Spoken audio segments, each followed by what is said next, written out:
Alright y'all, so it's a few weeks after sick week. We're still trying to figure out the tune in this car. It's not perfect, the startup's a little choppy, and we're trying to get rid of some lean spots in the tune, so when you hit the throttle it gets a little lean, and we're just trying to smooth it all out, so then it just starts smoother and drives smoother. So what are you trying to fix right now? Startup. Well, it's not the whole startup problem, it's cold start problems. So when the car's warmed up and you've been driving it, it's fine. But after, you know, when it sits overnight, it has a little trouble starting. So I'm working on, basically it's idle airflow, and the idle airflow is by temperature, by coolant temp. So if we're okay here when it's 150, 70, 200 degrees, you really don't have to change that much. But down here where the coolant temp is low, like, you know, 70, 90 in that area, that's what we're working on. Trying to make it to where this thing will start up a little easier when it's colder. So that's what we're doing right now.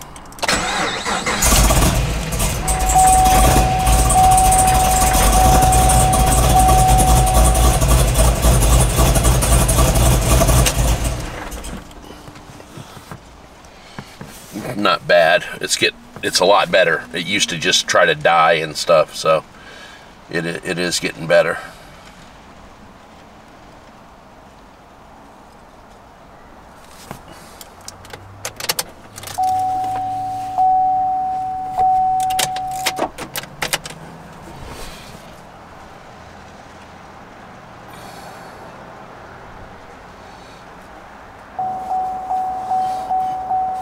The other thing is that it's got a real bad lean spot when you hit the throttle.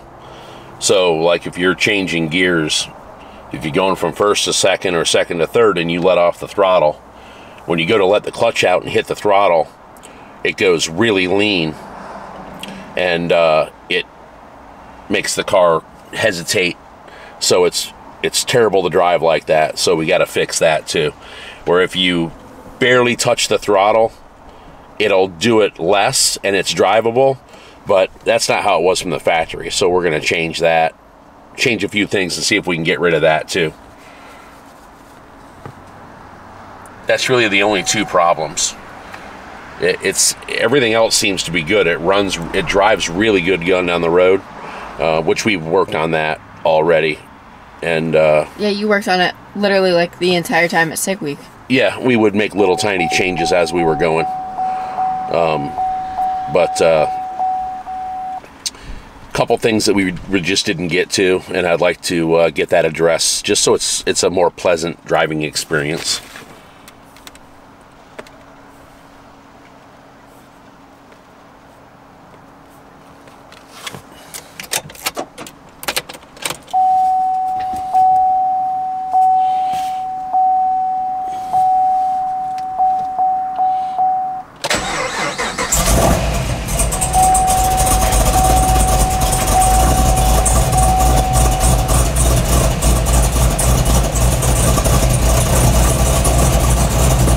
The biggest problem is this wideband.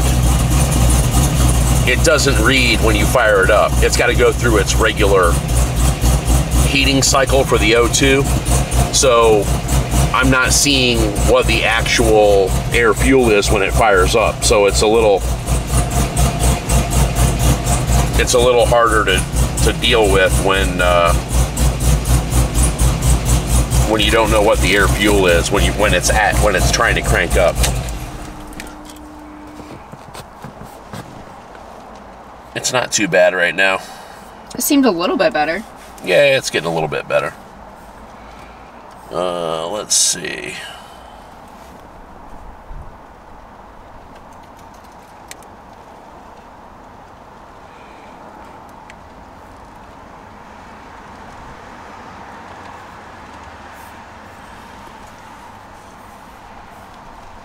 So what are you looking at now? This is the target idle speed. So at startup, in Parker neutral, it's going to try to idle at 900 RPMs. That's what it's going to try for.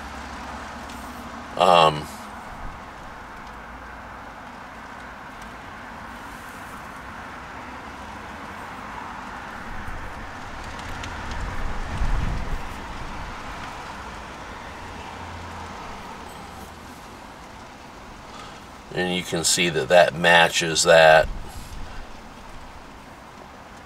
And it's still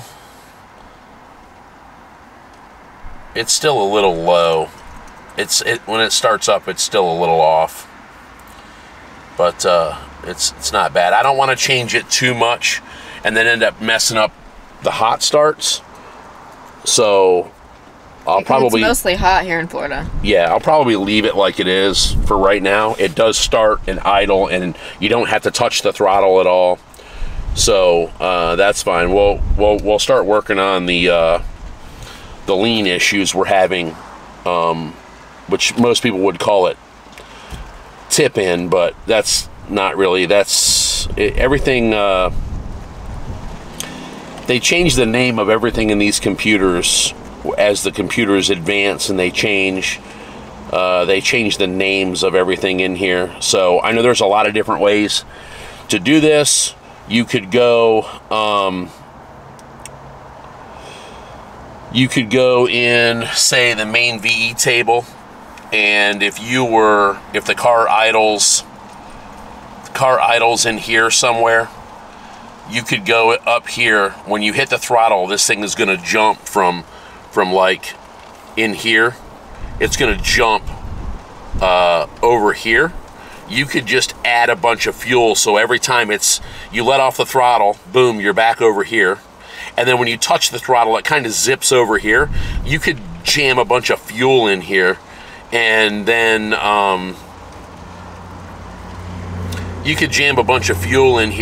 it would make this look really like there'd be a huge high spike here, and then you could just smooth it down. But I don't like doing that because it's really not the right way to do it, although there are a lot of different ways, and I don't think any of them are really wrong. That's just not how you prefer to do it. No, I actually am going to do it through this TPS multiplier, so you can see that it is a VE TPS multiplier. It multiplies the VE table value in relation to the throttle position sensor and RPM. So what you want to do is, if you go in here and look, wherever this thing jumps to when you're touching the throttle and it goes lean, let's say it jumps over here at, say, 1200 RPM and 105, which is probably about where it's going to be. So now you can see that there's the number it's going to run off of, that 2641. It's going to be right in that area.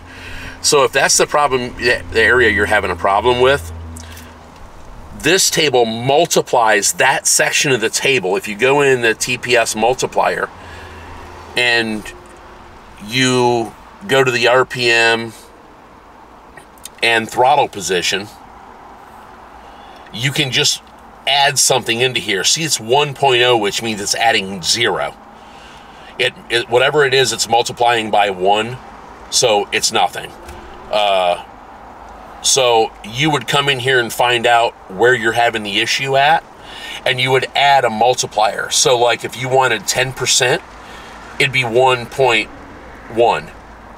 And let's say you wanted to add in this area right here, you could highlight these cells, which it's actually not going to be there. It's going to be more, whoops. It's probably going to be more in this area here. So if you went up here and you wanted to add 10% right here, 1.10, now you're going to multiply that into the table. Okay, so now you can see that in this area you're having an issue with, it's going to add 10% of fuel. We're going to take that out because we're actually not going to use that. I'll figure out exactly where I need to do it. But essentially what that's going to do is it's going to go into this area that you're having issues with. and it's going to add 10% of fuel to wherever this is in the table. So it's almost like it gives it a little zip of fuel additionally. So when the throttle opens, because normally when you have you hit the throttle and it dies, the throttle blade opens and it's a rush of air. So normally it's a rush of air and not enough fuel to support the air. And that's where the problems come in. So what we're gonna do is, we'll do a little data logging. We'll find out where our problems are. We'll go back and we'll just add so it multiplies our regular VE table. And we're not in here doing something stupid and making the table all wonky. So when you do hit that area while you're just driving, it's gonna shoot real rich. And we don't want that, because then it's gonna like drive funny and it doesn't feel smooth when you're driving it. So that's what we're gonna do. Okay, so here's what we're gonna do. We're gonna start a data log. So we're gonna scan, it's gonna start scanning the car. And then what we're gonna do is we're gonna look at this. Since our table that we were looking at right here is TPS multiplier. The multiplier is based on throttle position percent and RPM. So we're gonna find out where we need to add fuel based on throttle position and our RPM. So this TPS percent, that's the throttle position. So if I sit here and just hit the throttle, you see that number go up? That is the throttle blade opening. So what we're gonna do is, we're gonna get the car running, we're gonna look at the wideband and our TPS, and we're gonna try to figure out where it falls in that area.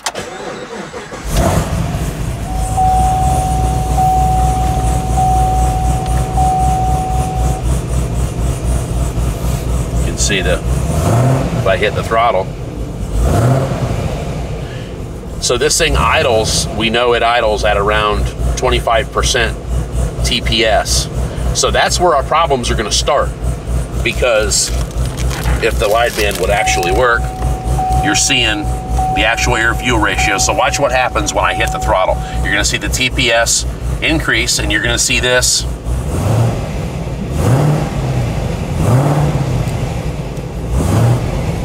It's not bad now.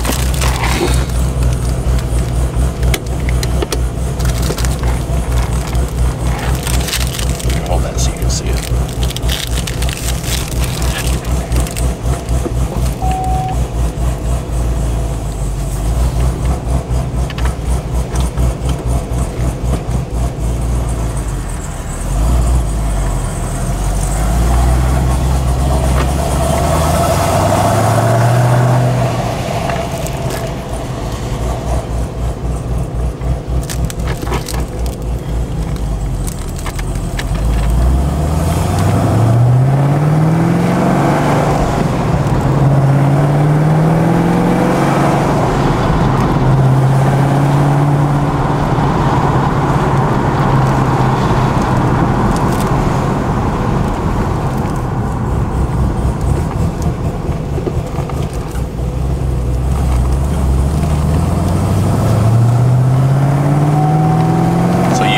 That's running. See how it dips to like 18 for a second? Yeah. The numbers go up. Well, that's that weird spike. So we know it's when we have our throttle closed off when it does that.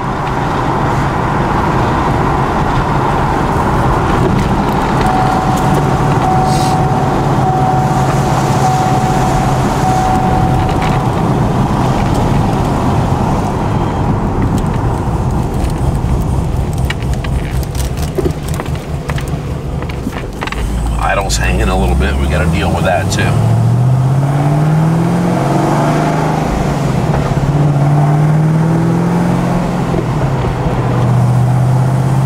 See how it pops up to like 16 something? Yeah. So it's going from like in the 20s of throttle position to into the 30s.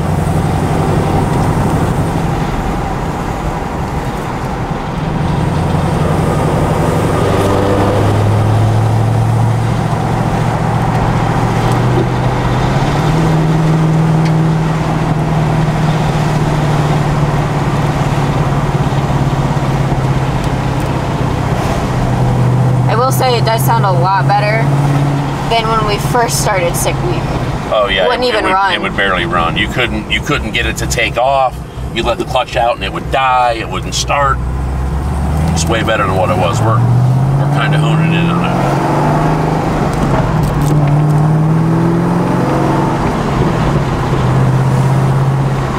Even just going in there and touching up the airflow tables like I've been doing this morning has actually made it drive better than what it was. It still has a little something going on. The idle's hanging, so I got to deal with that.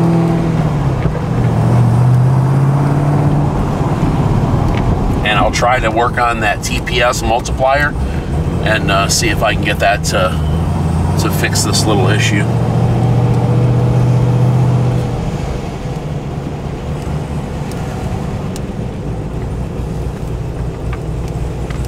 A lot of lines on this table. Yeah, there's all kinds of stuff going on there. All right. So what I'm going to do is I'll go ahead and change a couple things, and we'll see if we can get that just a tiny bit better.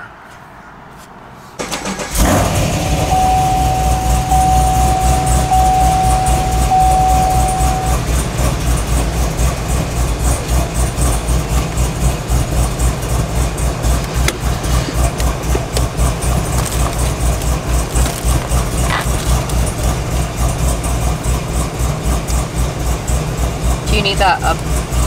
Yeah, you can look at it. Let's see.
Definitely going lean still.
So I did go in here and added 5 and 10%, but I must have missed it because it's definitely not right. So here's what I'm going to do, just to make this easy on myself.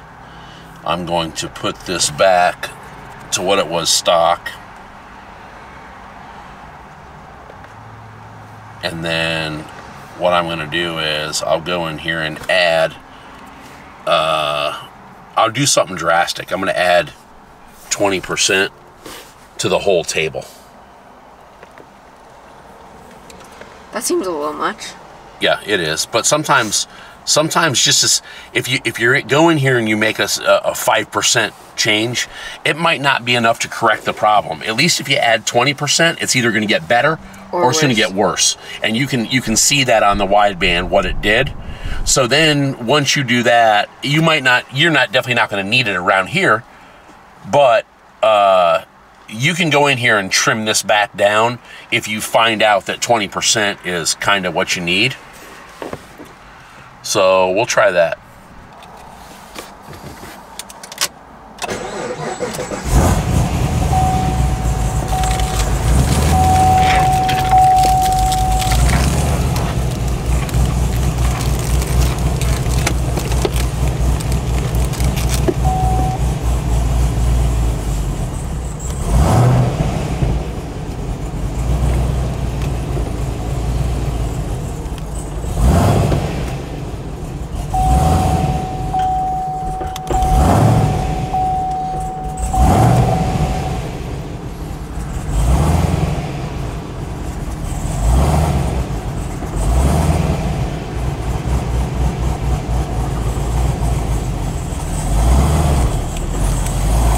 Not as happy idling.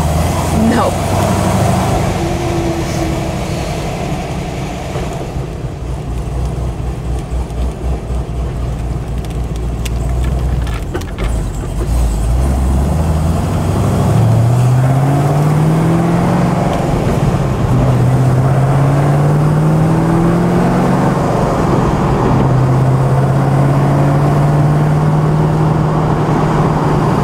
You know nothing's happening on the screen, right? Yeah, I just didn't start recording it, which I'm just trying to see how it's driving. I was just making sure you knew. Yep.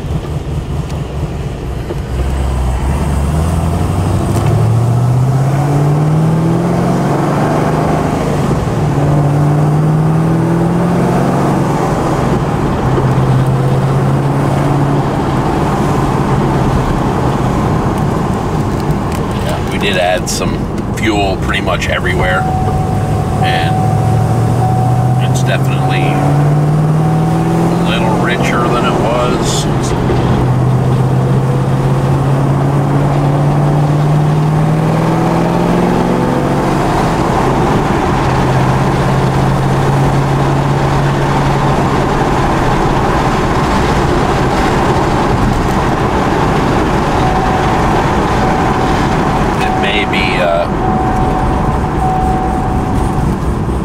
Maybe that it just doesn't like that extra fuel when it's idling, and maybe it's idling a little bit too rich for it.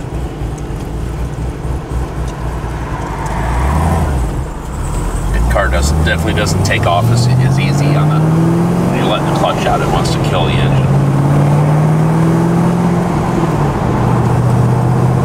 It's still got a little lean spot. Doesn't feel as bad because there's just more fuel there. Definitely drives better just hitting the throttle, but it doesn't take off very easy.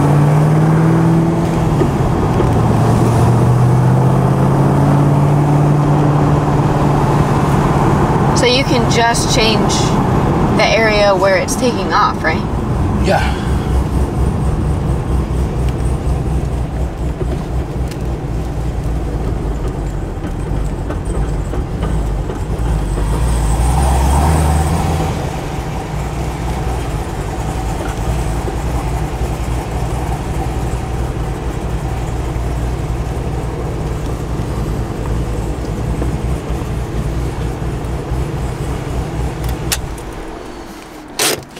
Yeah, a lot of trial and error. I don't know what all that means, but it doesn't look very smooth. Well, I mean, when the car tries to make itself idle, and with a large cam, you're gonna see these big fluctuations in, like, you can see the white line is spark. So you see big fluctuations in spark because the car is trying to make itself idle smoothly, and it can't. So you're going to see that stuff jump around You know, the green line is just the throttle, how much you're opening the throttle or closing the throttle. That's the map sensor, that whatever color that is. Pink. Pink. That's the map sensor. I'm half colorblind. Are you really? Yeah, I have trouble deciphering certain colors. But you know that's red, right? Yeah, I know that's red. I know that's green.